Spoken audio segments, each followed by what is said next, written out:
स्वस्ति न इंद्रो वृद्धसर्वाः स्वस्ति नः पूषा विश्ववेदाः स्वस्ति नस्तार्क्ष्यो अरिष्टनेमिः स्वस्ति नो बृहस्पतिर्दधातु।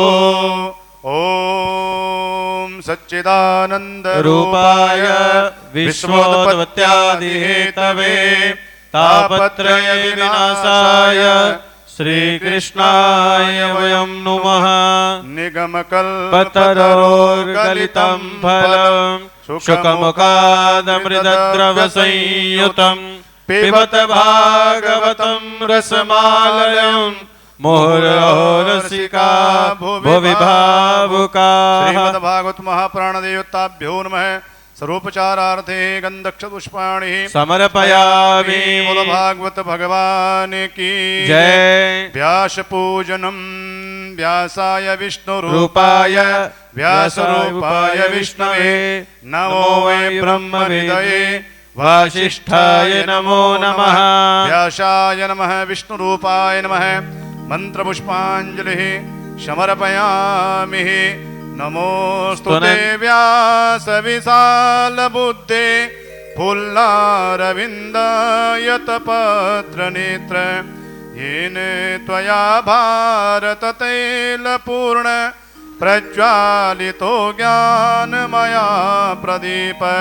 कृष्णाय वासुदेवाय हरये परमात्मने प्रणतक्लेशनाशाय गोविन्दाय नमो नमः। करारविन्दे नपदारविन्दं मुखारविन्दे विनिवेशयन्तं वटस्य पत्रस्य पुटे शयालं बालं मुकुन्दं मनसा स्मरामि। श्रीकृष्ण गोविन्द हरे मुरारे हे नाथ नारायण वासुदेव नमो ब्रह्मण्य पिबस्मामृतमेतदेव गोविन्द दामोदर माधवेति। नमो ब्रह्मण्य देवाय गौब्राह्मण हिताय च जगद्धिताय कृष्णाय गोविन्दाय नमो नमः। ब्रह्मणे नमः। श्रीमद्भागवत महापुराण की जय। बालकृष्ण लाल की जय। सुखदेव जी महाराज की जय। व्यास जी महाराज की जय। गणपति भगवान की जय। आइए हम सभी भगवान श्री कृष्ण की वाङ्मय स्वरूप श्रीमद् भागवत कथा के रसपान के लिए सभी भागवत के बड़े ही ओजस्वी सरस प्रवक्ता आचार्य श्री सुशील जी शास्त्री के चरणों में निवेदन है हम सबको भगवान श्री कृष्ण की इस वाङ्मय कथा का भगवान के स्वरूप का हम सबको रसपान कराएं। आचार्य श्री सुशील जी शास्त्री।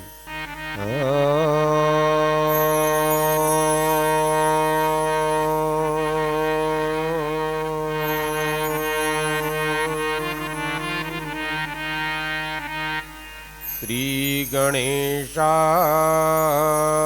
नमः।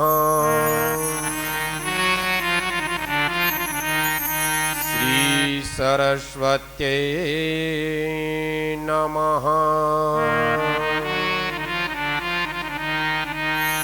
श्री गुरु चरण कमलेभ्यो नमः।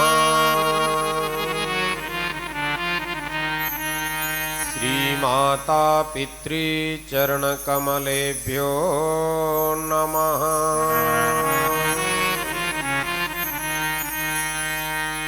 अभीप्सितार्थ सिद्ध्यर्थं पूजितो यः सुरासुरैः सर्वविघ्नहरस्तस्मै गणाधिपतये नमः। अज्ञानतिमिरान्धस्य ज्ञानाञ्जनशलाकया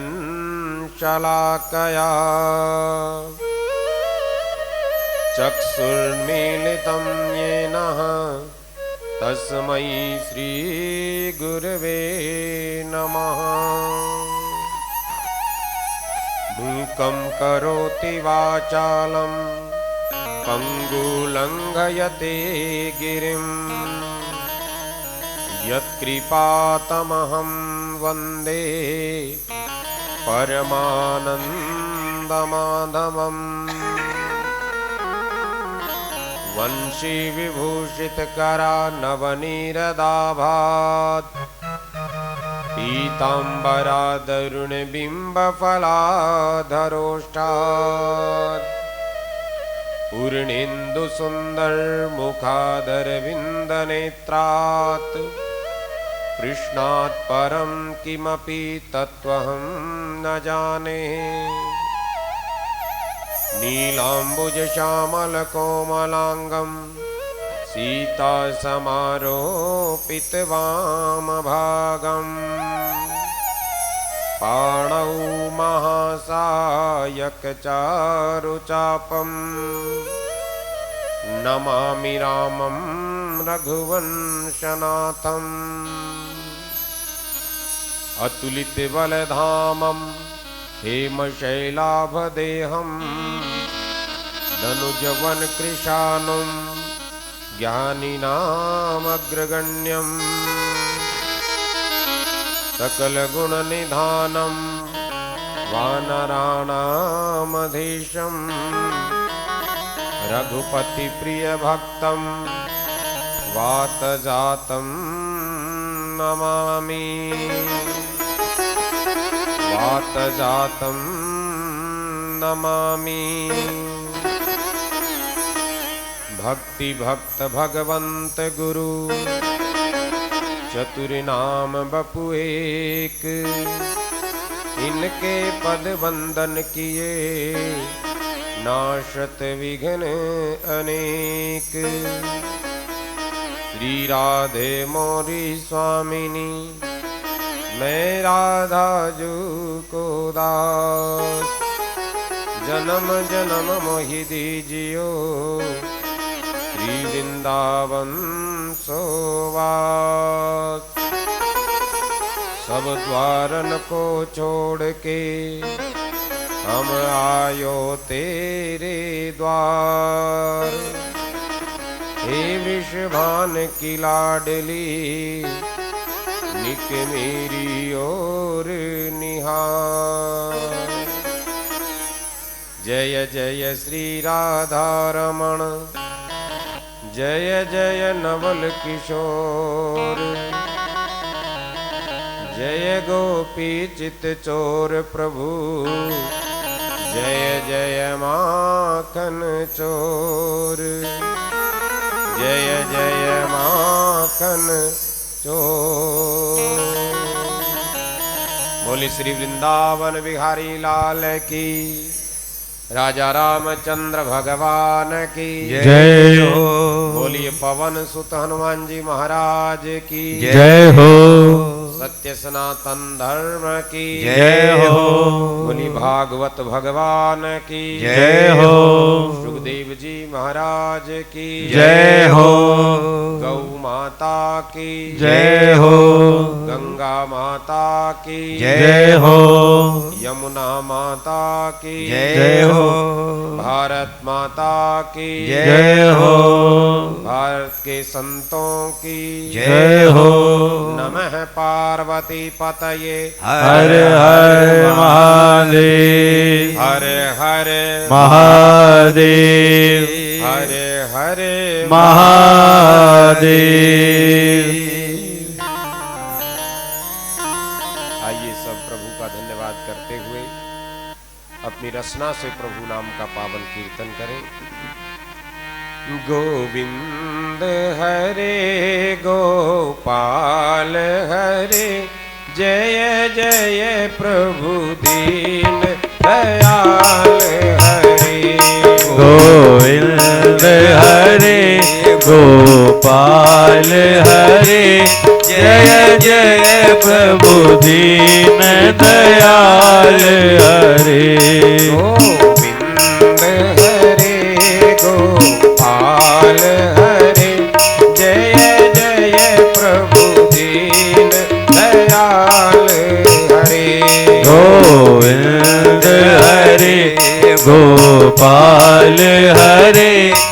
जय जय प्रभु दीन दयाल हरे जय प्रभु दीन दयाल हरे जय जय प्रभु दीन दयाल हरे जय जय प्रभु दीन दयाल हरे जय जय प्रभु दीन दयाल हरे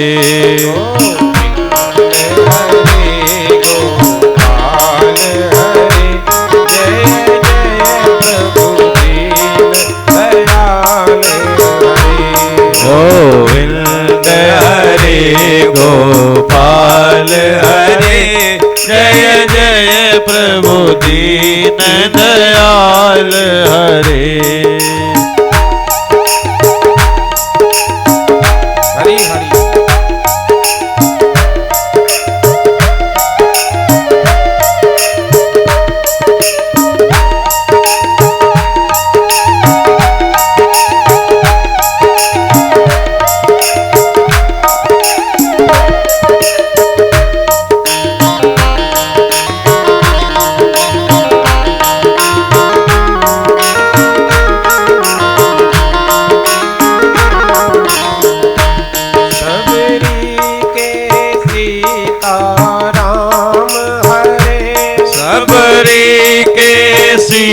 सीताराम हरे सबरी के सीताराम हरे सबरी के सीताराम हरे जय जय प्रभु दीन दयाल हरे जय जय प्रभु दीन दयाल हरे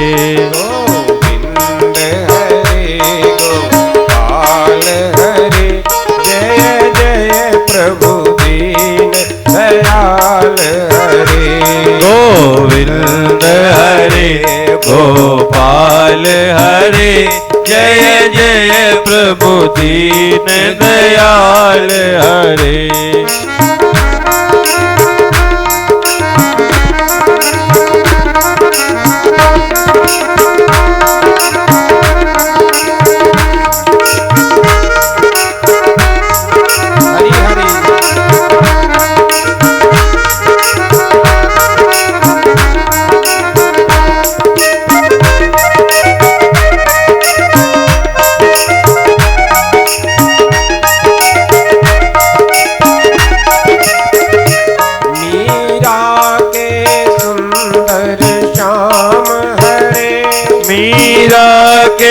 सुंदर श्याम हरे मीरा के सुंदर श्याम हरे मीरा के सुंदर श्याम हरे जय जय प्रभु दीन दयाल हरे जय जय प्रभु दीन दयाल हरे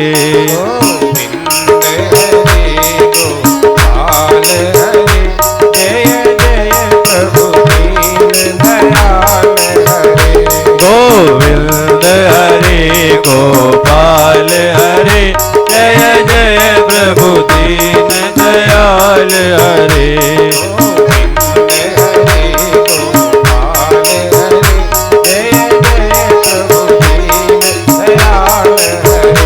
गोविंद हरे गोपाल हरे जय जय प्रभु दीन दयाल हरे जय जय प्रभु दीन दयाल हरे जय जय प्रभु दीन दयाल हरे जय जय श्री राधे जय जय श्री राधे जय जय श्री राधे श्याम। भगवान की अनंत कृपा है जो हम इस पावन पितृपक्ष में उसकी मंगलमयी कथा को श्रवण कर रहे हैं। जिन हरि कथा सुनी नहीं काना श्रवण रंध्र अहि भवन समाना ऐसा कहा गया है। जो कान भगवान की कथा को नहीं सुनते, उन कानों का होना सार्थक ही नहीं है। और जो नेत्र भगवान का दर्श नहीं करते, उन नेत्रों का होना भी सार्थक नहीं है।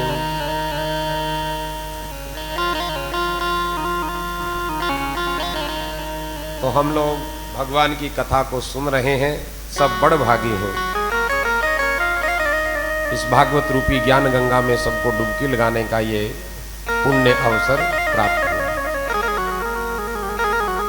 अनेकों दिव्याति दिव्य प्रसंगों को प्रतिदिन आप लोग सुन रहे हो। और जैसा कि हम सब जानते हैं कि आज कथा का 6वां दिन है और कल बस 7वां दिन। देखते देखते ही ये 7 दिन बीत जाते हैं। पहले तो सब सोचते रहते हैं कि 7 दिन की कथा, 7 दिन कौन टाइम निकाले, एक दिन का ही टाइम निकल जाए, 1-2 घंटे के लिए ही टाइम निकल जाए, वही बहुत बड़ी बात होती है। 7 दिन का तो बड़ा लंबा समय होता है। लेकिन जब ये कथा शुरू होती है तो उस आनंद में पता ही नहीं चलता कि 7 दिन कब बीत जाते हैं। ऐसा दिव्य आनंद। तो आज कथा का 6वां सत्र है। कल कथा की अंतिम बेला में सबने बड़े भाव के साथ श्री गोवर्धन जी की पूजा भाव के साथ की और उस उत्सव में सबने बड़े दिव्य भाव के साथ भाग लिया था।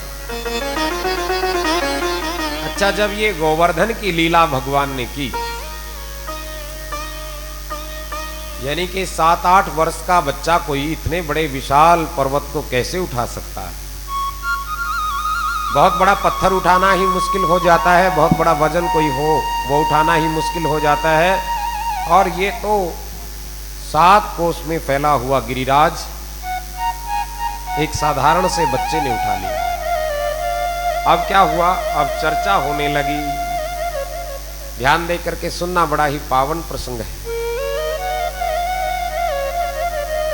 सभी गोप ग्वाले बैठ करके चर्चा कर रहे हैं। नंद बाबा के जो भाई हैं या मित्र हैं, वो सब चर्चा कर रहे हैं कि भाई ये साधारण लड़का तो नहीं है, ये नंद का छोरा कोई साधारण नहीं है। ऐसा लगता है कि ये कोई ना कोई देव है, कोई देवता आया है, क्योंकि साधारण बच्चा इतना बड़ा काम नहीं कर सकता। हमने और भी इसके कई कर्म ऐसे देखे हैं जो अपौरुषेय हैं, यानी कि किसी पुरुष के, किसी मनुष्य के बस की बात नहीं है। ऐसे ऐसे काम हमने और भी इसके देखे हैं। और गिरिराज उठा करके तो इसने बिल्कुल ये पक्का ही कर दिया कि ये कोई साधारण बालक नहीं है। चर्चा कर रहे हैं और नंद बाबा से भी पूछने लगे कि नंद भैया एक बात तो बताओ, सच सच बताओ कि ये तेरा ही छोरा है या कोई देवता है? प्रेम से कहो श्री राधे। श्री राधे। अब नंद बाबा कहने लगे कि है तो मेरा ही, लेकिन जब इसका नामकरण संस्कार करवाने के लिए गर्गाचार्य जी महाराज आए थे, तब गर्गाचार्य जी महाराज ने एक बात कही थी। वो बात मुझे कभी कभी याद आती है कि क्या कहा था? नारायणम समो गुणहु, ये नारायण के समान गुण वाला होगा। यानी कि जो श्री हरि में गुण है, जो भगवान में गुण है, भगवान के समान गुणों वाला तेरा बालक होगा। ऐसा गर्गाचार्य जी महाराज ने कहा था। इसलिए मुझे भी वो बात याद आती है कि नहीं नहीं भैया नंद, ठीक ठीक बताओ तुमने कौन सी साधना की है, कैसा तप किया है, कौन से अनुष्ठान किए हैं, जो कोई देव तुम्हारे घर में इस तरह से आया है पुत्र रूप में बन करके। नंद बाबा बेचारे कहने लगे कि मैं तो तुम्हारे जैसा ही हूं, जैसे जीवन की रीति नीति तुम सबकी है ऐसी मेरी ही है, और बस ये अपना सबका ही बालक है, ऐसा इसको समझो। ये कोई देव वगैरह नहीं है, कुछ नहीं है, अपना ही छोरा है, सबका ही इसके प्रति जो ये प्रेम है, बस इसके प्रति प्रेम भाव ऐसे ही बना करके रखना इसको कोई देव और भगवान मत मानना, ये अपना ही तो छोरा है। अब उस बात को कन्हैया ने भी सुन लिया। कन्हैया भी उस चर्चा को सुन रहे हैं। कन्हैया जाकर के अपनी मैया यशोदा से पूछने लगे कि मैया सच सच बताओ, क्या मैं तुम्हारा छोरा नहीं हूं? सच बताना, मैं किसी और का हूं क्या? मैया यशोदा ने गोदी में लिया कान्हा को और कहने लगी, अरे लाला तू मेरा ही तो है, तू मेरा ही है और किसका है? कि नहीं नहीं, ये सब कह रहे हैं कि तू नंद यशोदा का नहीं है, किसी और का जाया हुआ है। नहीं नहीं, कौन कह रहा है, सब झूठ बोल रहे हैं। अच्छा मैया फिर एक बात बताओ, यदि मैं आपका ही हूं तो आप भी गौरी हो और नंद बाबा भी गोरे हैं, फिर मेरा ये रंग काला काला सा क्यों है? मैया को उलझा लिया बात में। अब मैया यशोदा भी कहने लगे कि हाँ लाला, ये तो तू ही बता, तू काला क्यों है? ये तो बात सही है, ये बात तू ही बता। देखो हम तो दोनों गोरे हैं और तो काला है, ये तो मेरी भी समझ में नहीं आई बात। और भगवान बड़ी प्यारी सी लीला कर रहे हैं, देखो कितनी मधुर लीला है। सुखदेव जी महाराज कह रहे हैं कि राजन, इस लीला का दर्शन कीजिए। बड़े बड़े योगी जन भी इसको ध्यान साधना में प्राप्त नहीं कर सकते। बड़े बड़े जो दिव्य पुरुष होते हैं, जिनकी साधना इतनी दिव्य हो जाती है, 1000 वर्षों की हो जाती है, वो भी उस ब्रह्म का साक्षात्कार नहीं कर सकते। और वही ब्रह्म यहाँ नंद यशोदा के यहाँ एक साधारण बालक के रूप में खेल रहा है, लीला कर रहा है। कि अच्छा मैया मैं बताऊं मैं काला क्यों हूं? कि बताओ लाला। देखो मेरा जन्म हुआ था आधी रात में, ठीक है, आधी रात में जन्म हुआ, 12 बजे का समय था। मैंने तुमको जगाने का प्रयास तो किया, लेकिन तुम जागी नहीं, उस प्रसव वेदना में ऐसे ही लेटी रही। अब मैं उस अंधेरी रात में ऐसे ही लोटपोट होता रहा और उस अंधेरी रात का सारा अंधियारा मेरे ऊपर आ गया, इसलिए मैं काला हो गया। और वो बड़ा एक प्यारा सा भाव है, जरा इतना बता दे कान्हा तेरा रंग काला क्यों? जरा इतना बता दे कान्हा तेरा रंग काला। जरा इतना बता दे कान्हा तेरा रंग काला क्यों? जरा इतना बता दे कान्हा तेरा रंग काला क्यों? चलो काला है तो कोई बात नहीं, काला होकर भी, काला होकर भी जग से निराला क्यों? जरा काला होकर भी जग से निराला क्यों?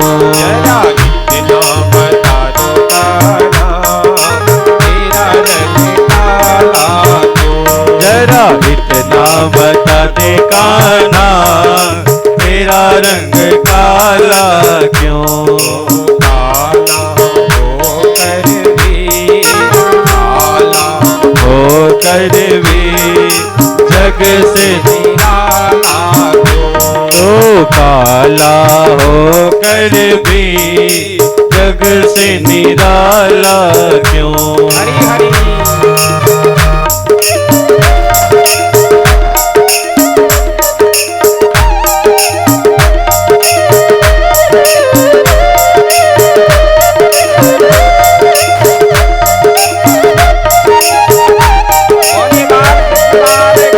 जय हो।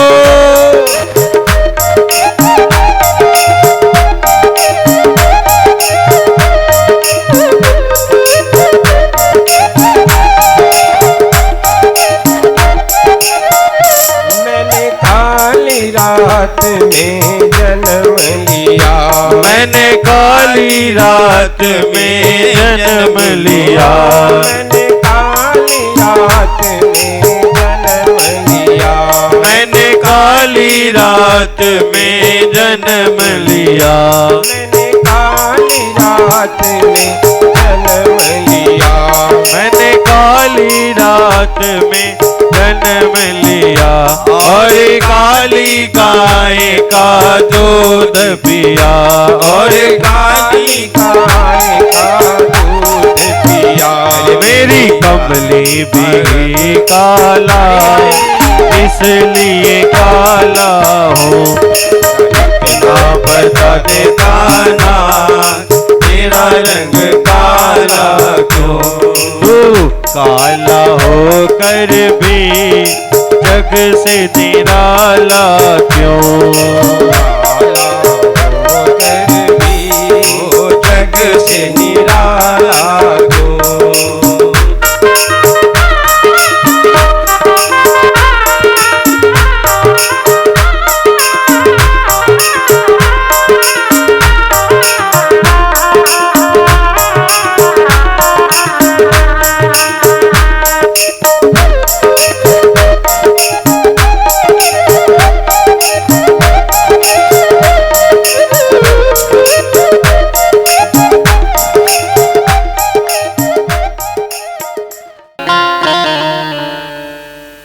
और देखो इस काले रंग का आध्यात्मिक भाव भी बताया।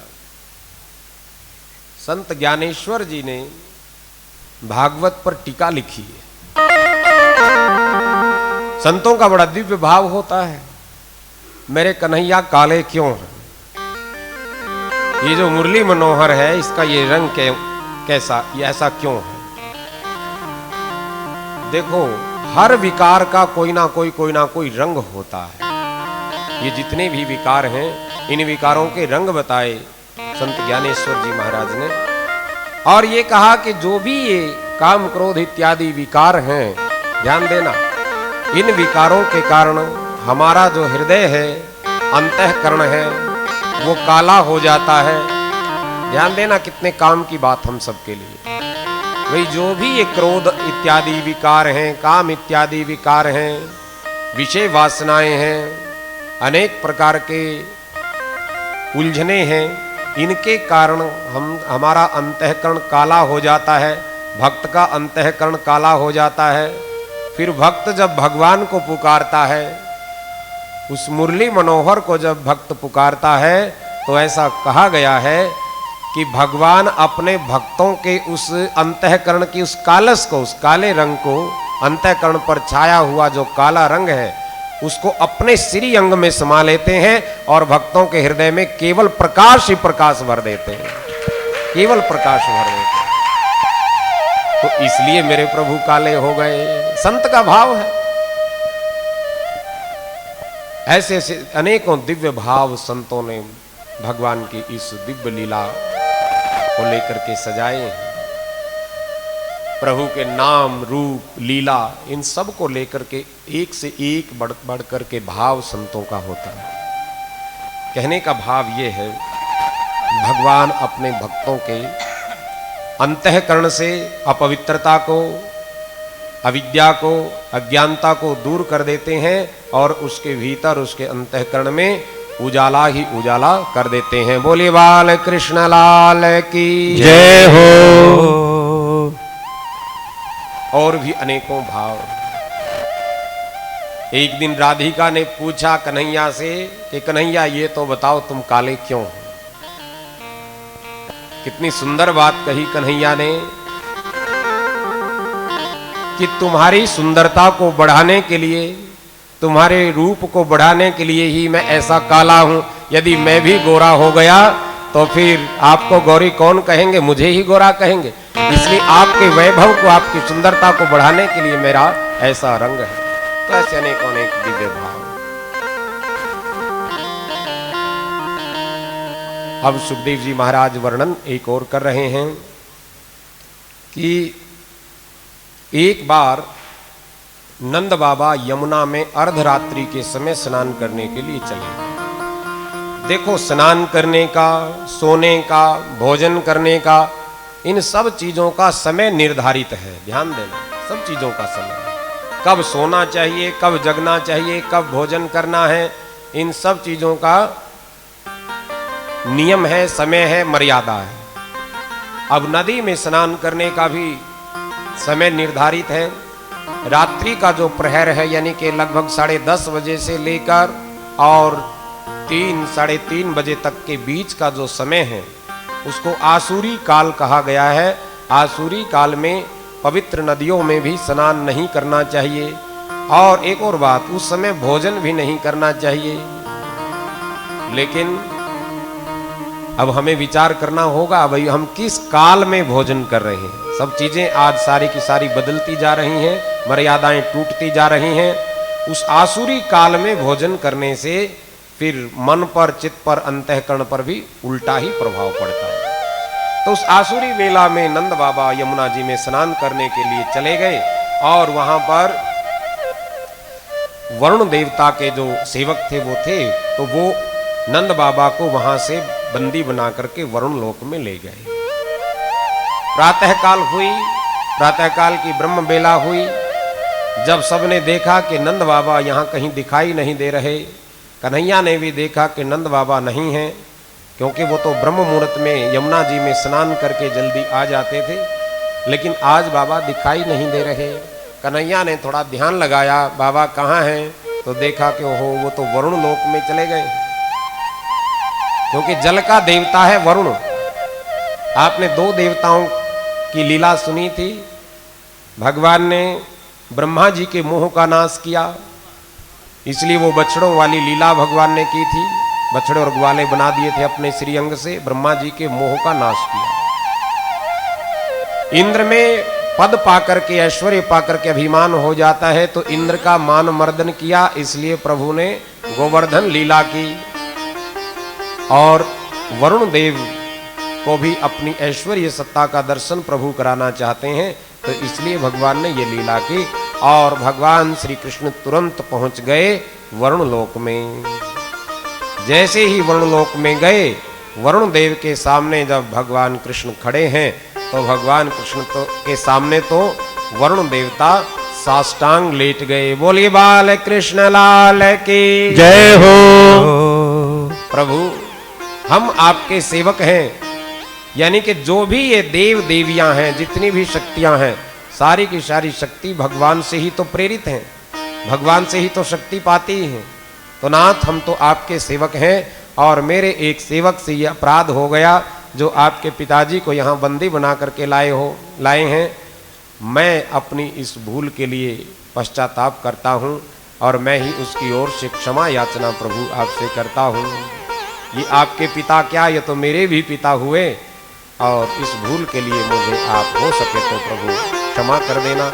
इस तरह से वरुण लोक से अपने पिता नंद बाबा को भी भगवान छुड़ा करके लाए हैं। बोली श्री वृंदावन बिहारी लाल की जय हो। तो फिर चर्चा होने लगी। नंद बाबा फिर अपने भाइयों के सम्मुख बैठ करके ये चर्चा करने लगे कि तुम सब सच कहते हो कि ये कोई साधारण नहीं है, ये तो कोई देव ही है। और ऐसे ऐसे वो वरुण लोक वाली लीला भी सुनाई। ग्वाल वाले वहां पर खेल रहे थे, जब उन्होंने इस बात को सुना तो वो जाकर के कन्हैया से पूछने लगे कि कन्हैया हमने सुना है भैया तू किसी दूसरे लोक का देव है, किसी दूसरे लोक का है क्या? खेल खेल में पूछ लिया, क्योंकि वो तो उनके साथ खेलते हैं, उनके साथ उनके भोजन को खाते हैं, कभी झूठा खा लेते हैं, कभी झूठा खिला लेते हैं। आपने कल सुना था ना। तो साथ खेलने वाले साथी से पूछा कि हमने सुना है कि तू किसी दूसरे लोक का है, और जो भी तेरा लोक हो हमें भी किसी दिन दिखा दो ना। वे जो भी तेरा लोक है, जो भी तेरा कोई दूसरा धाम है, हमें भी दिखा दो। कन्हैया ने लीला की, भगवान लीला कर रहे हैं, और सबको कहा कि अच्छा मेरे लोक को देखना चाहते हो तो सब के सब इस ब्रह्मकुंड में डुबकी लगाओ। आज भी ब्रज में ब्रह्मकुंड है। जो लोग परिक्रमा करने के लिए जाते हैं वो सब इन स्थानों के बारे में जानते हैं। ब्रह्मकुंड में सबने छलांग लगाई, डुबकी लगाई, और जैसे ही ब्रह्मकुंड में डुबकी लगाई सारे के सारे कन्हैया के साथ पहुंच गए भगवान के उस परम धाम में, जिसको वैकुंठ लोक कहा गया है। वैकुंठ धाम जिसको कहते हैं। बोली श्री वृंदावन बिहारी लाल की जय हो। अब सब बैकुंठ में पहुंचे, बैकुंठ का दर्शन सबने किया और देखा कि वहां तो हमारे कन्हैया की जय जयकार होती है। सभी देवता उनकी जय जयकार करते हैं, वंदना करते हैं। लेकिन मेरी माताओं बंधुओं, भाव इस प्रसंग का ये है, बस इसको यदि संक्षिप्त में ही कहें, संक्षेप में कहें कि उन ग्वालों का मन बैकुंठ में भी नहीं लगा और वो कहने लगे कि कन्हैया, इस बैकुंठ से ज्यादा अच्छा तो हमें अपना ब्रज लगता है भैया, जिस ब्रज में तेरे साथ हम आए दिन खेलते हैं। ब्रज की महिमा कुछ ज्यादा ही। इस प्रसंग के माध्यम से सुखदेव जी महाराज सभी भक्तों को ये संकेत कर रहे हैं कि ये जो ब्रज भूमि है, जहां भगवान ने लीलाएं की हैं, ये कोई साधारण भूमि नहीं है, बल्कि बैकुंठ से भी बढ़कर के ये ब्रज धाम है। बोलिए वृंदावन धाम की जय हो।